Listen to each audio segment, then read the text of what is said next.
The sexual harassment bill is almost here. Culture, Gender, Entertainment and Sport Minister Olivia Grange says Jamaicans will soon have an operational legislation that will not only seek to prevent sexual harassment, but will also provide the necessary protection to victims. Minister Grange made the comment during a recent meeting of the Joint Select Committee reviewing the Sexual Harassment Act 2020.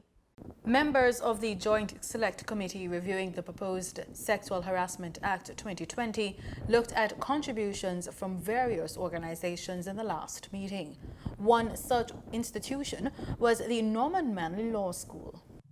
They proposed that the bill, since it's aimed at creating a safe environment for all workers, it should extend the context of sexual harassment occurring in other directions.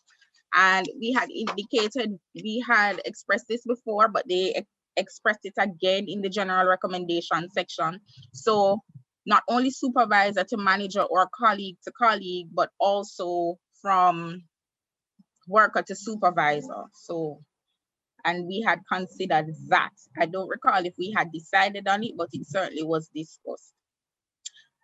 They proposed as well that references to the court throughout the bill be extended to the Supreme Court, and that we contemplate a ceiling on the amount of compensation to be awarded by the tribunal. Head of the Bureau of Gender Affairs, Mrs. Sharon Coben Robinson, said based on the definition in the Act, a person who is in charge could still be defined as a worker. Based on the definition in the legislation, that person who is in charge or is a superior can in fact be harassed by a subordinate. So I think it would be that the decision would be taken based on, whether or not it can be taken, looking at other legislations and how they have treated it. But I think the technical team had started looking at it, and we had said, based on the fact that that person is still a worker, consideration could be made. So what is your guidance?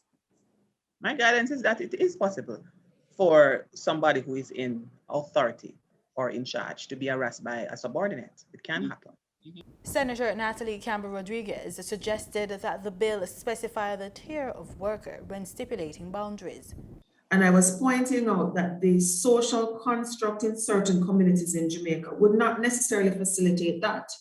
Because you're a supervisor or a manager, for example, let us say you work in a wholesale in Spanish Town. Let us just use Spanish Town as a random place because I picked on Kingston the last time. And you fear that in your community, you're going to be seen as a you cause you bunks bread out of Jennifer hand. And as such, as a manager or a supervisor, you may not be willing to fire the person, which is why I thought the clause should speak to it and not just use the term employer, but also supervisor or manager, because it's not always the employer. It's just someone who is above you in the food chain.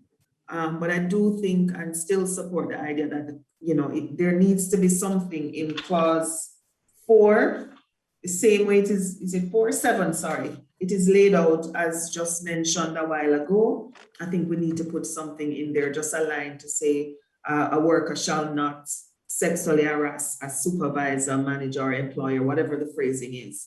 The Ministry of Justice's Patrona Seeley-Brown suggested that the term co-worker could be used as a blanket term instead. Senator Kevin Brown disagreed. That standalone clause, I believe Mrs. Seeley-Brown hinted at it, where it was suggested that just as one clause that said the employee must not harass, whether it is a supervisor or manager or the employer. The other thing is that, Chair, the clause that speaks to a co-worker shall not harass a co-worker may not address it. And let me explain why. That employer might be saying in their mind that I'm not your co-worker. I am, in fact, your manager. And there ought to be that distinction that separates it. And so it is my view that we should have a single clause that represents it, that would make that distinction. The other thing, and Mrs. Seeley-Brown again made reference to it, it might change the way awards are made. So you may now have an award that the tribunal have to determine against the background, what do we do with this employee who sexually harassed the supervisor or manager? It may very well lead to disciplinary actions being taken against the employee. And so the tribunal now would find itself in a position where it would have to make a particular judgment in that regard.